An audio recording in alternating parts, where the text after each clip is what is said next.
पंचवटी।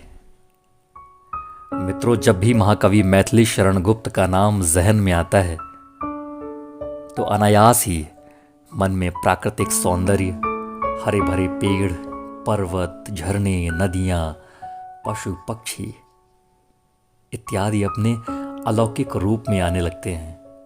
उनकी रचनाओं के एक एक शब्द मानो प्रकृति से बातें करते दिखते हैं।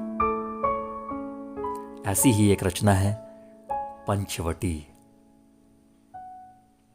पिता की आज्ञा से जब श्री राम, माता सीता और भैया लक्ष्मण वन को जाते हैं, उस दौरान जब वो पंचकुटी में एक पर्णकुटी में रहते हैं, उस समय पंचवटी के वन में जैसे एक चेतना सी आ जाती है, मानो वहां की हर एक वस्तु प्रभु को धन्यवाद देने के लिए अपने अलौकिक रूप में आ गई हो। गुप्त जी ने अपनी इस रचना में उस पल का कितना सुंदर वर्णन किया है। आज भी जब हम उन पंक्तियों को पढ़ते हैं या सुनते हैं तो ऐसा लगता है जैसे सब कुछ दोबारा होने जा रहा हो। आइए एक बार उन्हीं पंक्तियों को फिर से पढ़ते हैं और दोबारा उसी आनंद को महसूस करते हैं। पूज्य पिता के सहज सत्य पर वार सुधा में धराधन को, चले राम सीता भी उनके पीछे चली गहन वन को।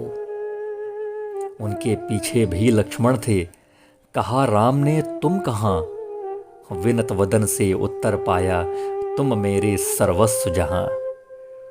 सीता बोली कि ये पिता की आज्ञा से सब छोड़ चले, पर देवर तुम त्यागी बनकर क्यों घर से मुंह मोड़ चले। उत्तर मिला कि आर्य बरबस बना न दो मुझको त्यागी, आर्य चरण सेवा में समझो मुझको भी अपना भागी। क्या कर्तव्य यही है भाई, लक्ष्मण ने सिर झुका लिया। आर्य आपके प्रति इन जन ने कब कब क्या कर्तव्य किया। प्यार किया है तुमने केवल, सीता यह कह मुस्काई, किंतु राम की उज्ज्वल आंखें सफल सीप सी भर आईं। चारु चंद्र की चंचल किरणें खेल रही हैं जल थल में, स्वच्छ चांदनी बिछी हुई है अवनी और अंबर तल में। पुलक प्रकट करती है धरती हरित तरणों की नोकों से, मानो झीम रहे हैं तरु भी मंद पवन के झोंकों से। पंचवटी की छाया में है सुंदर पर्ण कुटीर बना, जिसके सम्मुख स्वच्छ शिला पर धीर वीर निर्भीक मना।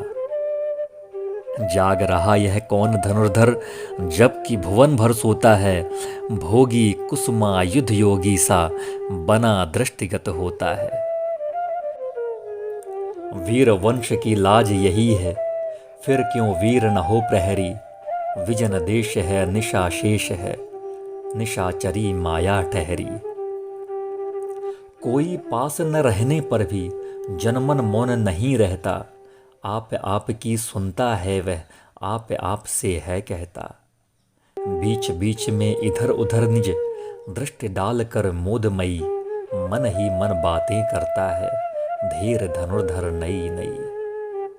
क्या ही स्वच्छ चांदनी है यह, है क्या ही निस्तब्ध निशा, है स्वच्छंद सुमंद गंध वह, निरानंद है कौन दिशा। बंद नहीं अब भी चलते हैं नियति नटी के कार्यकलाप, पर कितने एकांत भाव से, कितने शांत और चुपचाप। है बिखेर देती वसुंधरा मोती सबके सोने पर, रवि बटोर लेता है उनको सदा सवेरा होने पर। और विरामदायिनी अपनी संध्या को दे जाता है, शून्य श्याम तनु जिससे उसका नया रूप झलकाता है।